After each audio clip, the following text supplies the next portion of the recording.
Good evening, everyone. I'm Ken McLeod. Tonight, a Mulberry man is facing serious charges stemming from a high-speed chase during which he crashed into a church in Plant City this morning.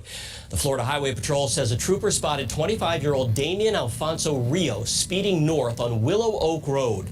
The FHP says Rios failed to stop at the intersection of Turner Road, almost crashing into the trooper's cruiser. They say Rios was driving over 100 miles an hour.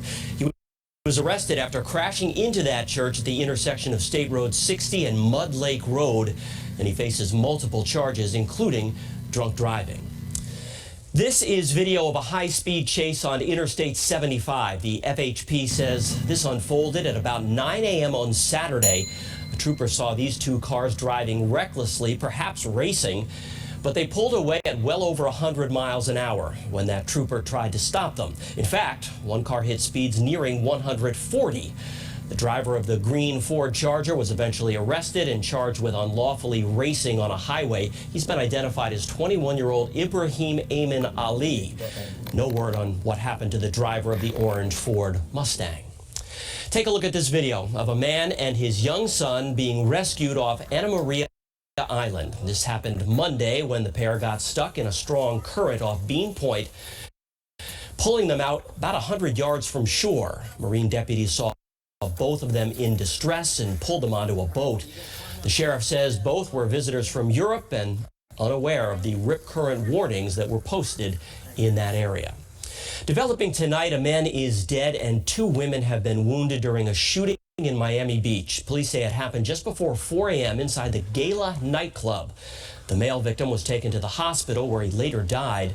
Both of the women are expected to recover, though. Police have not yet released the names of any of the victims. They've also not said anything about a suspect or a motive in this case. A woman here in Florida says she is traumatized, feeling like she was forced to carry out a doomed high-risk pregnancy. And as reporter Elizabeth Cohen explained, she blames the state's abortion ban. Last fall, Deborah and Lee Dorbert were excited to be giving their son Caden a sibling.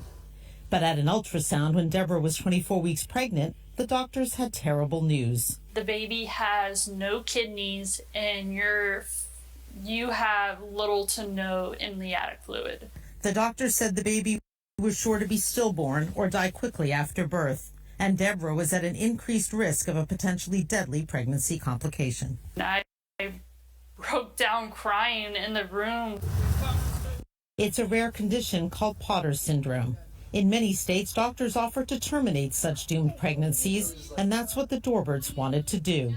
But their doctors said it wasn't possible because of a Florida law passed last year that bans nearly all abortions after 15 weeks. The law has an exception in cases of a fatal fetal abnormality that is incompatible with life outside the womb. Dr. Stephanie Ross, a high-risk pregnancy doctor in Florida, says she understands why Deborah's doctor wouldn't terminate the pregnancy. The moment the law came out, I think everyone was scrambling to try to figure out what exactly was that language intended to convey. Doctors found in violation of the law can face heavy fines and even prison terms. The Dorberts had two choices: leave Florida for termination elsewhere or take the pregnancy to full term. Even though it's legal to leave Florida to get an abortion, the Dorberts said they were scared they'd get arrested. So Deborah stayed pregnant. I continue to feel this baby move and knowing that I'm going to give birth and watch my child pass.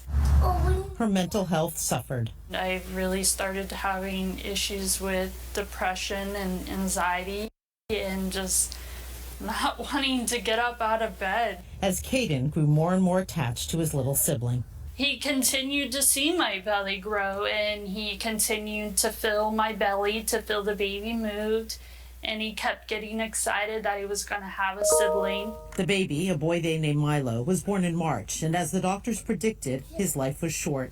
As Deborah held Milo in her arms, he gasped for breath and died in about an hour and a half. Deborah doesn't want to get pregnant again. I couldn't go through another trauma like this with pregnancy. When told about the Dorberts story, Florida Representative Jenna Persons-Malika, a sponsor of the Florida abortion law, sent CNN this statement: "We are providing mothers with the resources they need to raise healthy children, empowering doctors to help their patients make informed decisions, and shifting the conversation to valuing life. But Deborah says Florida law forever damaged her family because she spent 13 weeks carrying a baby who was sure to die. Elizabeth Cohen, CNN, reporting. Tonight, we want to introduce you to a nonprofit organization that is helping underserved children with arts-infused programs. We spoke to the director of Community Stepping Stones about how it is helping kids around Tampa Bay. We wrap our programs around science, technology, and the arts. So, like you see with the little flower building was actually a program to design and build microbes. Take kids that live in the highest poverty, highest crime rate neighborhood, and we give them the opportunity to just be kids and enjoy themselves. We don't give grades, we give smiles. You know, it's a beautiful thing.